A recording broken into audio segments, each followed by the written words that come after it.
Hi hello నమస్తే.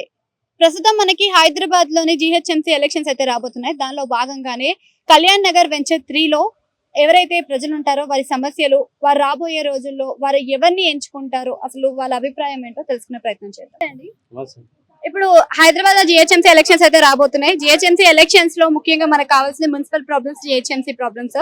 అయితే water logins కానీ, ఎక్కడైనా డ్రైనేజెస్ పొంగడం కానీ, ఇప్పటికి క్లీనింగ్ గా ఎప్పుడు వంగుతున్నట్టు డ్రైనేజీ మామూలు వాటర్ అంటే కంప్లైంట్ చేశారా ఇట్లా పొంగుతున్నాయి? రెడీ చేసినా వస్తూనే ఉంటారు, చేస్తారు ఎప్పుడు. వాటర్ సరఫరా అనేది ఏ విధంగా ఉంది మీకు? వాటర్ వాటర్ సరఫరా బాగానే ఉంటది కానీ డ్రైనేజ్ ఎప్పటికీ పొంగుతా ఉంటాయి. మరి ఇంకేమేం సమస్యలు ఉన్నాయి మీకు?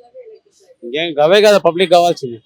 డ్రైనేజ్ రోడ్లు అంటే ఇక అదే అయిపోయింది. చంద్రబాబు నాయుడు రేట్లు వేసినట్టే ఇందులో మళ్ళీ రోడ్ వేసినట్టే లేడేవాడు. గతంలో మాగంటి గారు ఉన్నారు, ఇప్పుడు నవీన్ యాదవ్ అంటే బీఆర్ఎస్ కాంగ్రెస్ ఇప్పుడు కొత్తగానే కదా ఆయన కూడా. రావడం కానీ, మీ సమస్యలు తెలుసుకోవడం కానీ, కార్పొరేటర్ కానీ లేకపోతే ఎమ్మెల్యే కానీ చేయడం చేస్తున్నారా? కార్పొరేటర్ ఇప్పుడు మాజీ కదా, వాళ్ళు ఏం చేసేయట్లేదు. ఎమ్మెల్యే అంటే కొత్తగా ఎమ్మెల్యే ఆయన వస్తుంటాడు. ఎమ్మెల్యే ఏదైనా అవసరం ఉంటే అవసరం అంటే వస్తుంటాడు, చేస్తుంటాడు. ఇప్పుడు ఏ పార్టీ వస్తుంది అంటారు జిహెచ్ఎంసీలో? మా కాంగ్రెస్ ప్రభుత్వం ఉన్నప్పుడు అదే వస్తుంది కదా, మళ్ళీ ఏదో వస్తుంది.